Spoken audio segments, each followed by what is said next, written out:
invité principal. Jésus, mon invité principal.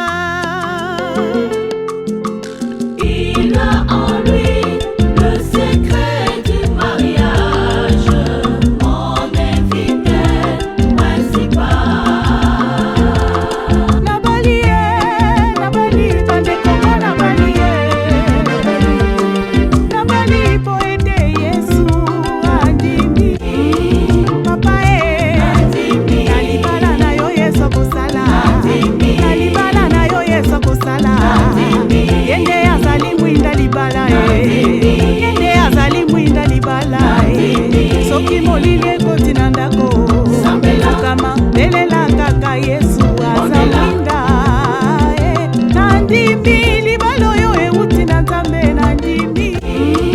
Papa nalibala na yo Yesu kosala, nalibala na yo Yesu kosala. Fidèles téléspectateurs de l'émission Union, bonjour, bonsoir, tout dépend de l'heure à laquelle vous êtes en train de nous suivre.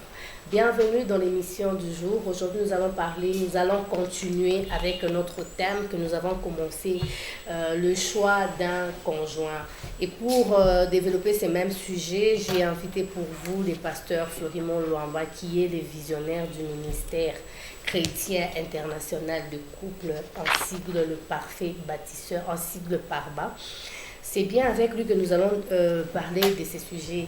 La fois passée, le pasteur a parlé, il a introduit, il a parlé de la motivation de ces sujets.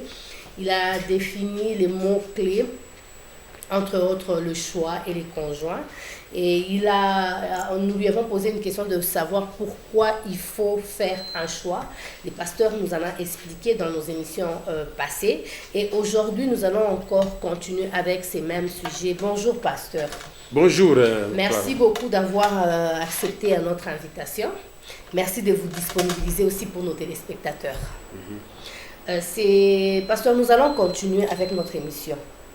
Donc, la fois passée, vous avez défini, vous avez parlé de la motivation, vous avez donné les mots-clés, mais aujourd'hui, nous allons continuer avec des questions des différents téléspectateurs qui nous ont envoyé des questionnaires par WhatsApp, par les messages. Mais on veut savoir, qu'est-ce qui motive le choix? Merci d'être branché pour suivre la suite de l'émission que nous avons commencée. Dont le thème n'est autre chose que le choix d'un couple, le choix d'un conjoint. Voilà. Et bien sûr, pour former un couple, il faut choisir son conjoint ou sa conjointe. Alors, je voudrais aborder la question qui concerne les motifs du choix. Qu'est-ce qui motive le choix de celle ou celui qui voudrait, n'est-ce pas, avoir un conjoint, une conjointe. En ce qui concerne le choix ou la motivation de ces choix-là, je voudrais ici parler de deux motifs, de types de motifs. Il y a des bons motifs qui justifient le choix des conjoints, mais il y a aussi des mauvais motifs qui justifient certains choix des conjoints. Voici les mauvais motifs pour lesquels certaines personnes font leur choix. C'est des motifs que je décommande. Je m'adresse à tous les célibataires. Peu importe l'âge, rang social, si tu es célibataire et que tu rêves un jour de te marier, écoute, il y a deux types de choix, les bons et les mauvais choix. Les mauvais motifs, je veux dire. Parmi les mauvais choix, il y a ceux qui se marient juste pour satisfaire l'instinct sexuel. J'ai dit que c'est un mauvais motif. De faire le choix d'un conjoint. On ne peut pas motiver le choix parce qu'on veut assoupir ses besoins sexuels. C'est un très mauvais motif. S'il y a des questions, je suis prêt à répondre. Deuxième mauvais motif, faire plaisir à la famille. Je vais choisir un conjoint parce que ma famille me fait trop de pression. Je vais plaire à ma famille. Je vais leur rendre service. je vais éviter des problèmes avec eux. Non, on ne peut pas choisir une femme ou un homme juste pour plaire à sa famille. Troisième motif du choix d'un conjoint.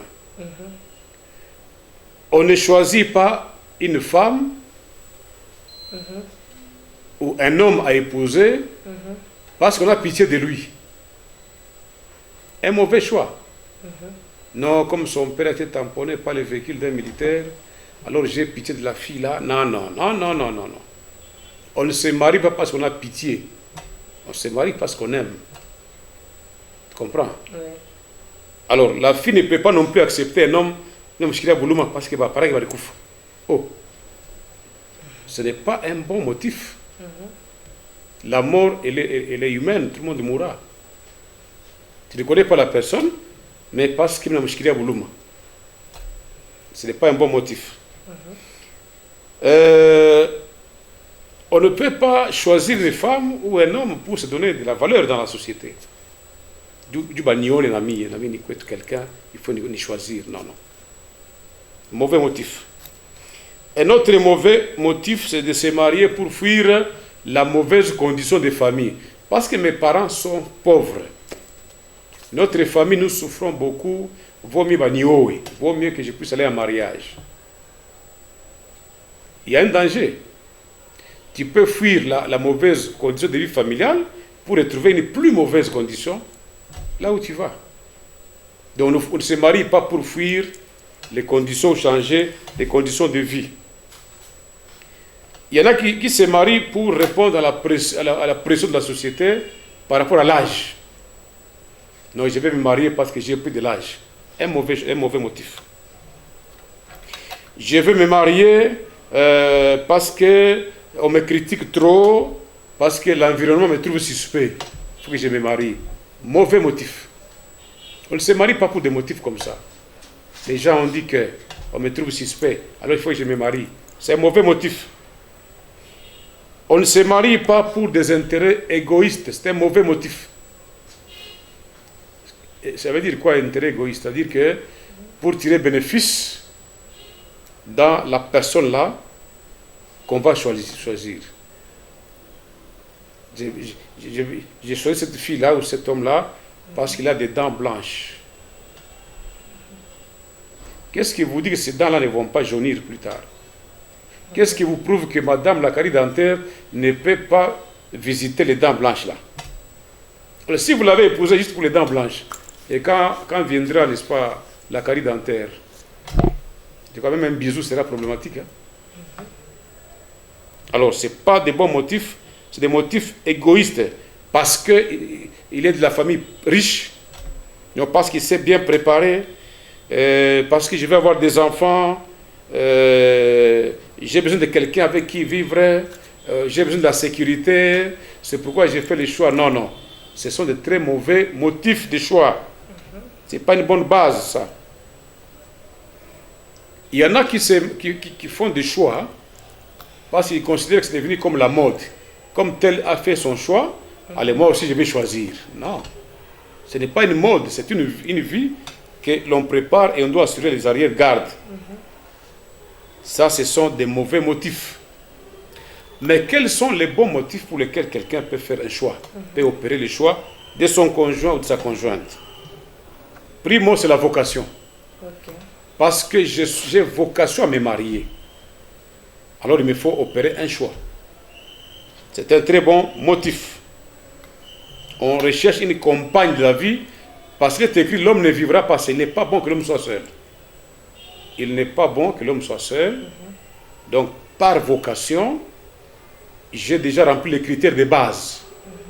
Je suis adulte, donc je suis mature, je suis responsable, etc. Nous avons déjà dit ces choses-là dans l'émission qui a précédé. Alors, parce que j'ai réuni déjà les conditions et que j'ai la vocation de me marier, alors il faut se marier. Il y a des gens qui ont fait le malin.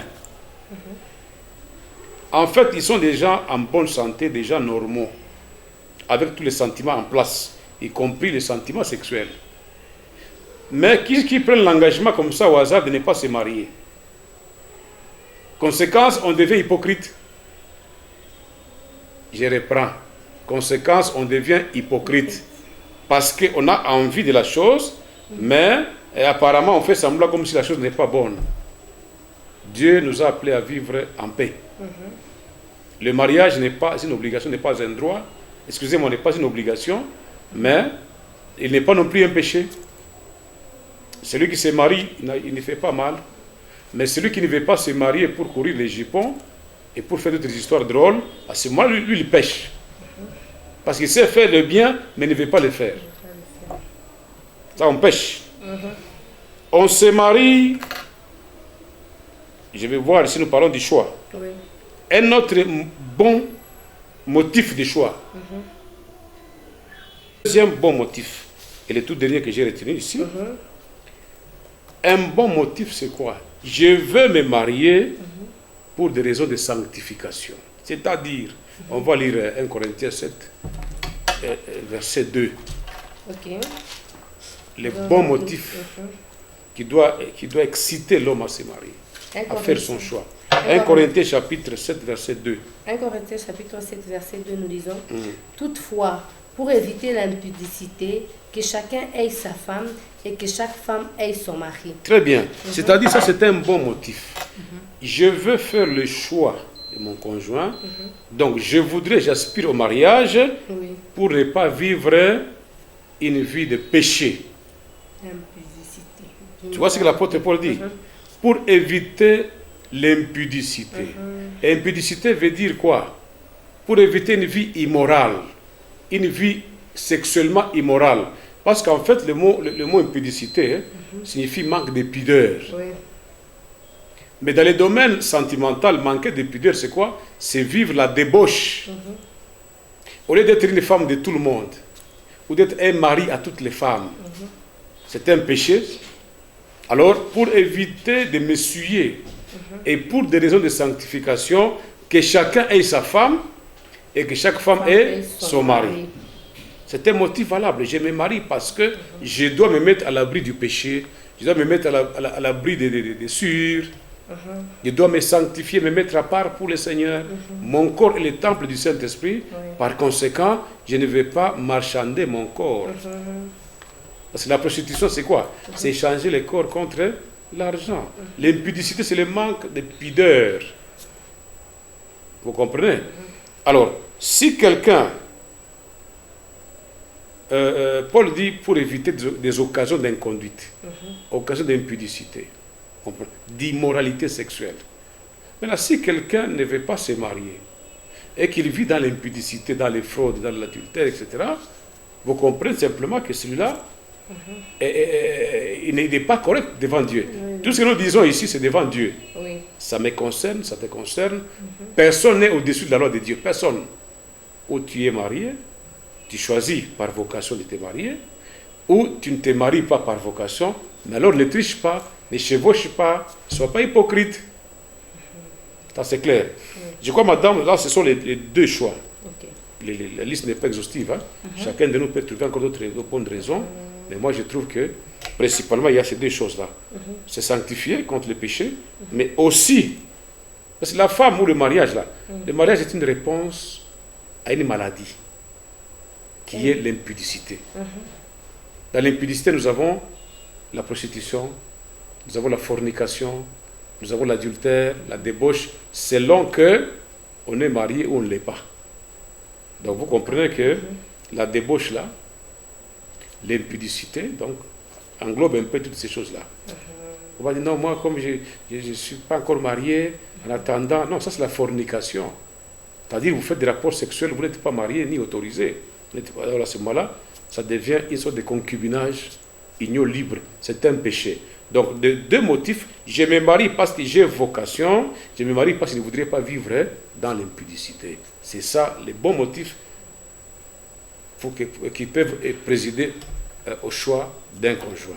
Je vais me marier pour former une famille. Je vais. Voilà des très bonnes choses qu'il faut avoir comme base, plutôt que d'entrer là-bas comme si on va au marché. Au marché, on entre quand on veut, et on sort quand on veut. Il n'y a pas de loi pour entrer et sortir du marché. Et le mariage est un lien sacré en plus. Un bien-aimé qui vient d'envoyer sa question, il a dit ceci. Parmi les motifs, vous avez dit il y a des bons et des mauvais motifs. Oui. les mauvais motifs, vous avez dit, la sexualité ne peut pas être pris comme motif pour se marier. Mais quand vous vous mariez, peut-être ça, ce n'est pas un motif pour le mariage. Alors, vous arrivez dans le mariage, j'ai bien aimé dire, il arrive dans le mariage, il trouve que l'homme n'y répond pas. Est-ce que vous dites souvent quand il assiste aux bénédictions c'est clair, il ne répond pas à quoi? Il faut dire les choses comme ça se présente. L'homme n'est pas s'il est impuissant sexuellement, oui. Alors, quand il assiste au mariage, on dit toujours que les mariages soient honorés de tous, consommer les mariages. Donc, la consommation du mariage, là, c'est l'acte sexuel. Donc, les mariages, les choix aussi, la sexualité peut être aussi une motivation du mariage. Non, mais non, quand non. vous dites que ce n'est pas... Madame, j'ai déjà compris votre question. Excusez-moi de vous couper la parole. Je ne vais pas exposer la sexualité à la télévision pour des raisons de pudeur. Tout à fait. Mais pour raison d'enseignement, j'ai dit ceci. La sexualité, c'est un besoin physiologique qui a comme réponse le mariage. Mais on ne doit pas se marier pour le sexe. Parce qu'il n'y a pas que ça à faire dans le mariage. Vous comprenez? Maintenant, si une jeune femme tombe sur un homme qui est impuissant sexuel,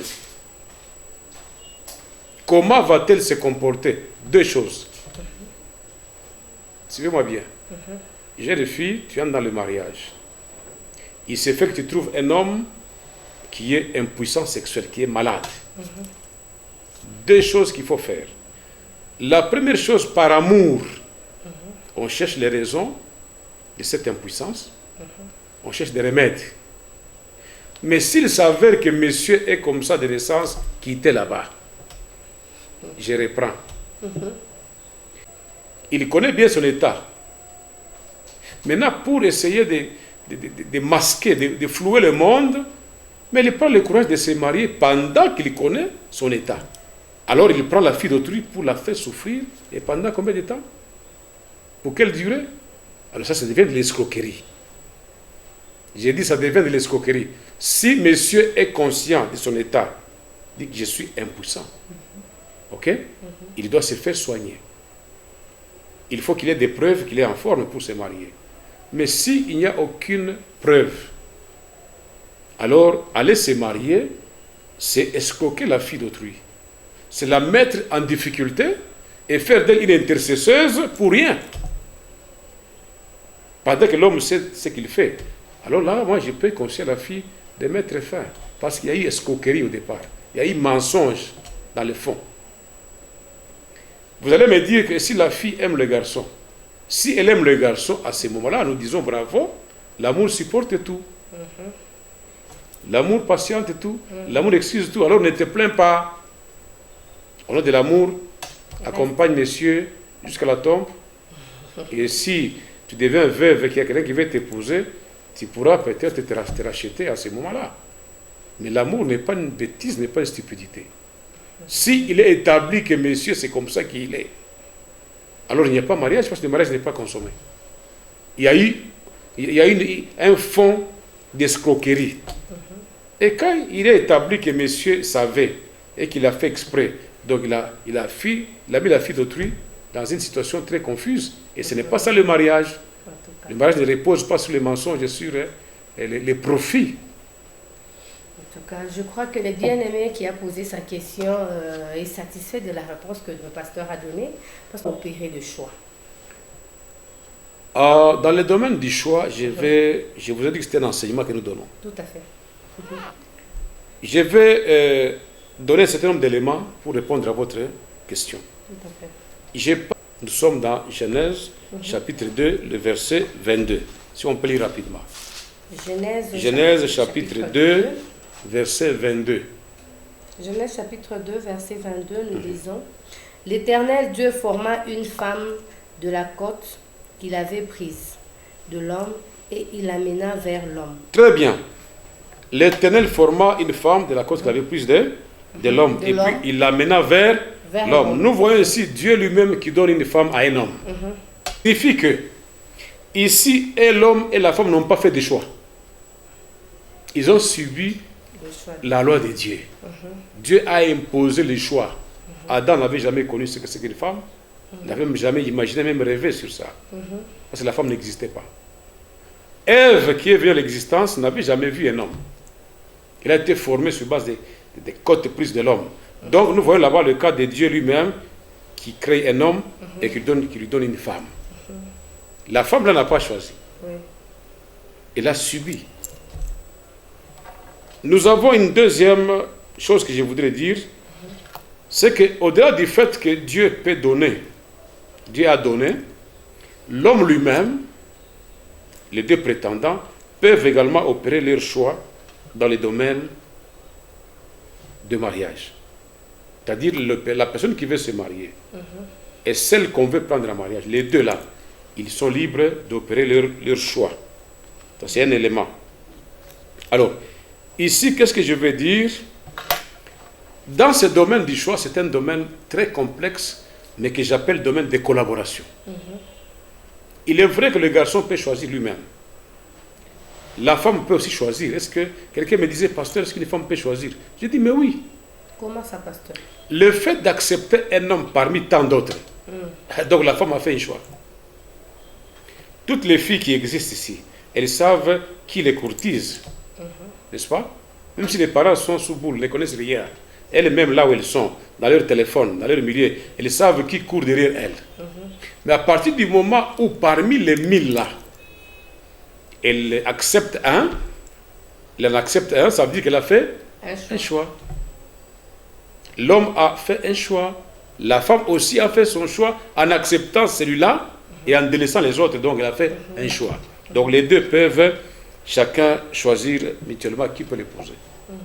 Mais j'appelle domaine de choix, pourquoi? Parce que dans le domaine du choix, il y a aussi des pièges, je vais y revenir. Tu vois? Alors, il est toujours bien aussi que, en dépit du fait que l'homme et la femme peuvent eux-mêmes choisir qui peuvent épouser, c'est bon de collaborer, toujours collaborer avec les parents et les hommes sages. J'insiste beaucoup.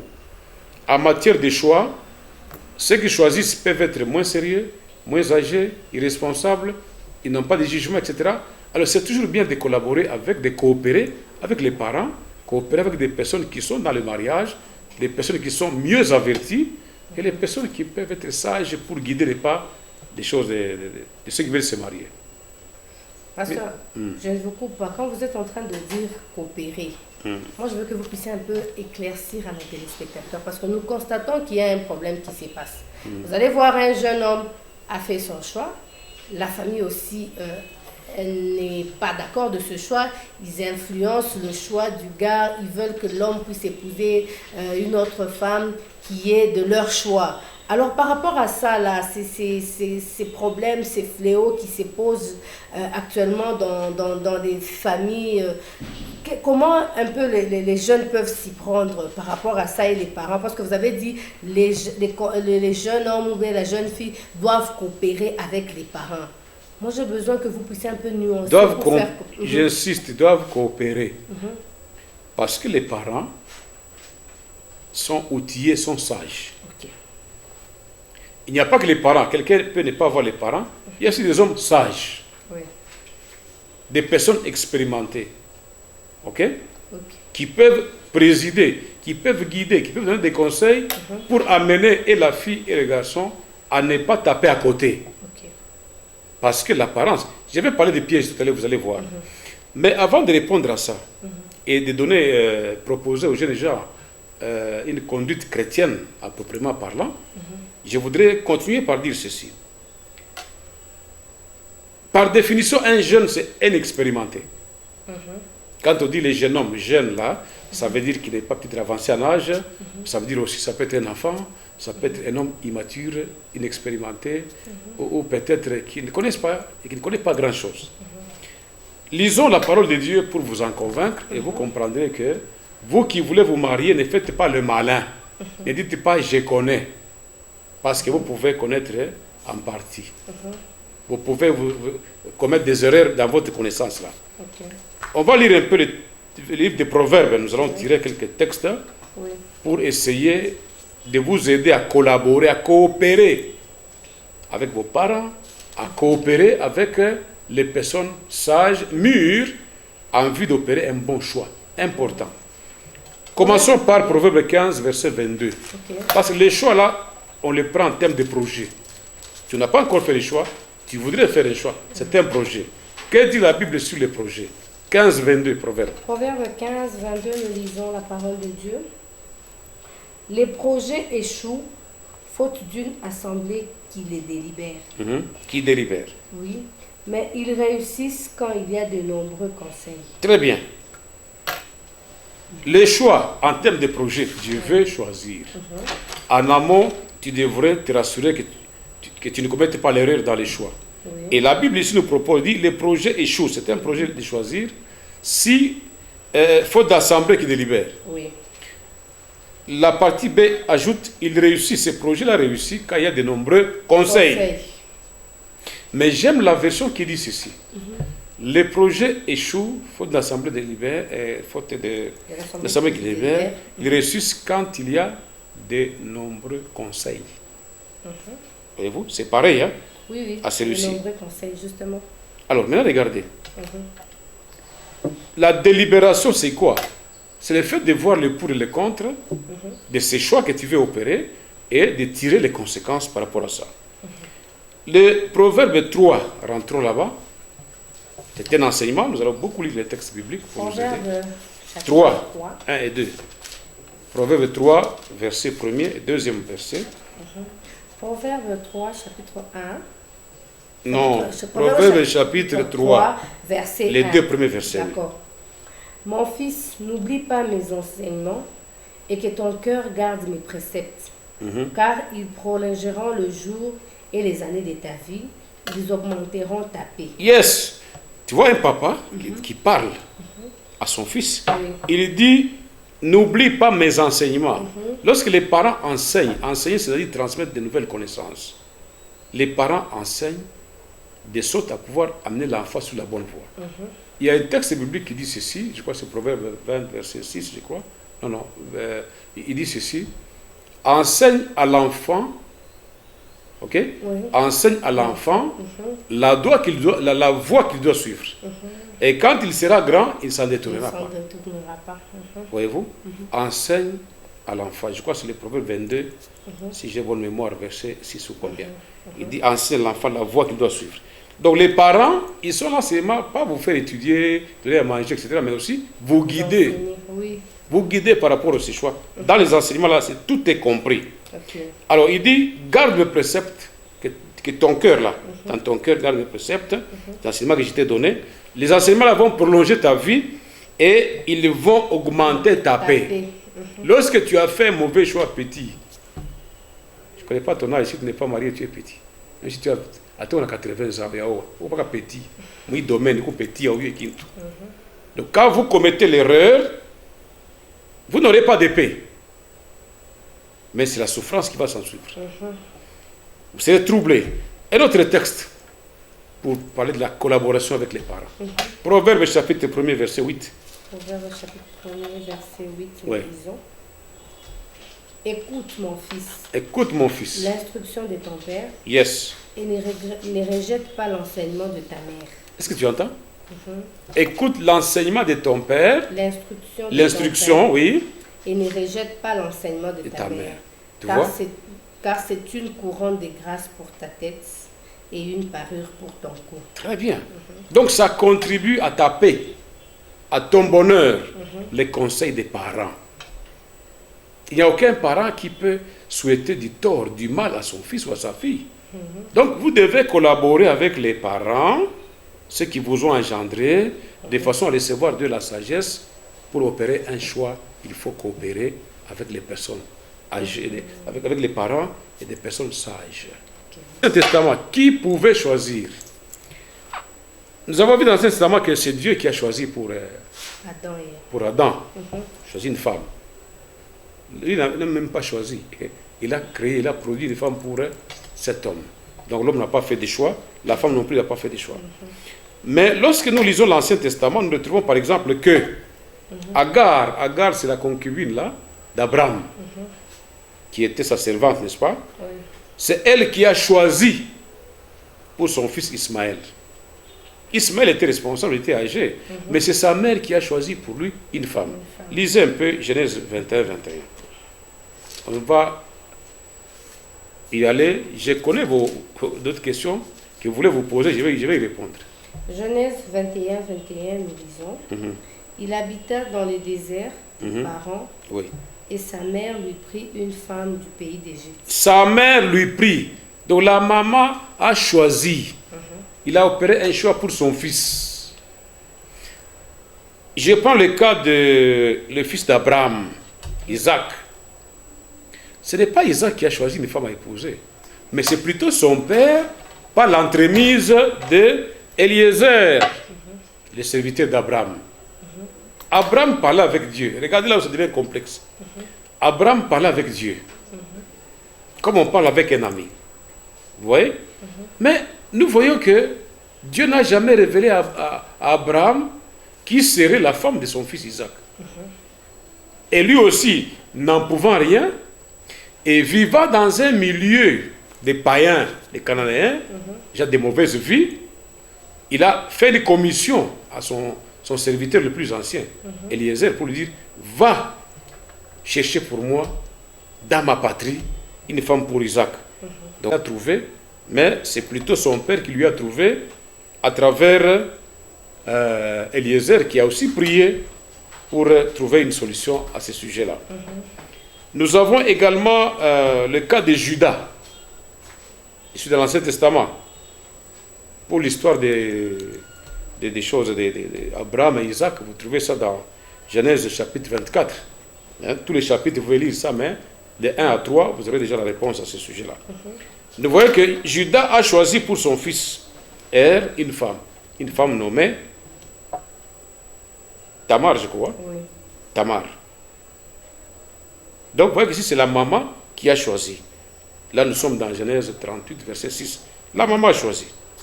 Mais dans l'Ancien Testament, toujours, parfois le fils lui-même il révélait à ses parents sa préférence, mais c'est son père qui allait traiter l'affaire. Et là, nous sommes dans le cas de Samson. D'abord, je parle du cas de Onan, l'histoire de Onan. Vous allez lire ça dans Genèse 34, versets 4 à 8. Ok. Genèse 34. Vous pouvez noter quelque part, vous allez le lire après, parce que si on veut lire, pasteur, on va prendre tout le temps, on va consommer. Terminer. Donc là, nous avons le fils qui révèle à son père, j'aime telle fille. Ce n'est pas lui qui va négocier avec la fille, c'est le papa qui va aller traiter l'affaire pour chercher la femme. Nous avons le cas de Samson. Samson a préféré lui-même une femme, Delilah. Bien que ses parents s'étaient opposés, etc. Bon, Samson a forcé.